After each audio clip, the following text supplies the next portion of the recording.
বিশ্ব প্রতিরক্ষা বাজারে তুরস্কের অবস্থান আরও শক্তিশালী হলো। 2026 সালের জানুয়ারিতেই দেশটির প্রতিরক্ষা ও মহাকাশ খাতের রপ্তানি 44% বেশি বেড়ে নতুন রেকর্ড গড়েছে।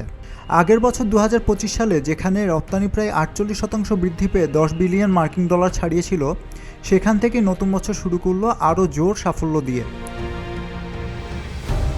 তুরস্কের প্রেসিডেন্সি অফ ডিফেন্স ইন্ডাস্ট্রিজের প্রধান হালুক গর্গন এই অর্জনকে আরেকটি রেকর্ড ভাঙা সাফল্য হিসেবে আখ্যা দিয়েছেন। তিনি বলেন, এই প্রবৃদ্ধি প্রমাণ করে যে তুরস্কের প্রতিরক্ষা ও মহাকাশ শিল্প বিশ্ববাজারে প্রতিযোগিতামূলক অবস্থান ধরে রাখতে সক্ষম এবং উন্নয়নের পথে এগোচ্ছে।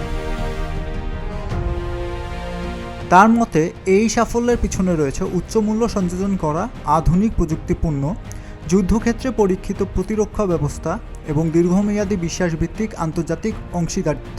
তিনি আরও বলেন, তুরস্কের সামগ্রিক রপ্তানি প্রবৃদ্ধিতে কৌশলগত অবদান রাখতে প্রতিরক্ষা শিল্প দৃঢ় প্রতিজ্ঞ। গত 2 দশকের ধারাবাহিক বিনিয়োগের ফলে তুরস্ক আমূল পরিবর্তনের মধ্য দিয়ে গেছে।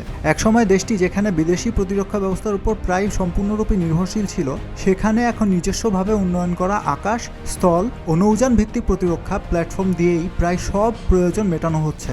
বিদেশি নির্ভরতা 80% থেকে কমে বর্তমানে 20%-এর নিচে নেমে এসেছে।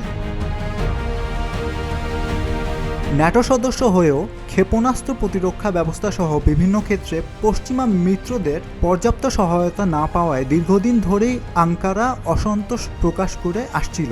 সেই অভিজ্ঞতাই তুরস্ককে নিজস্ব প্রতিরক্ষা সক্ষমতা গড়ে তুলতে আরও দৃঢ় প্রতিজ্ঞ করেছে। বিশেষ করে তুরস্কের যুদ্ধ ড্রোন ও আধুনিক সামরিক প্রযুক্তি সাম্প্রতিক বছরগুলোতে বিশ্বজুড়ে ব্যাপক সাড়া ফেলেছে। এইসব সক্ষমতার জোরেই দেশটি $1 বিলিয়ন প্রতিরক্ষা চুক্তি সই করতে সক্ষম হয়েছে।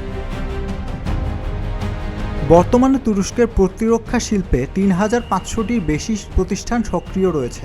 সেখানে কর্মরত আছেন প্রায় 1 লাখ দক্ষ জনবল। বিশ্লেষকদের মতে এই মানব সম্পদ ও প্রযুক্তিগত সক্ষমতার সমন্বয়ই তুরস্ককে বৈশ্বিক প্রতিরক্ষা বাজারে গুরুত্বপূর্ণ খেলোয়াড়ে পরিণত করেছে। সাকিব রশিদ, প্রতিদিনের বাংলাদেশ।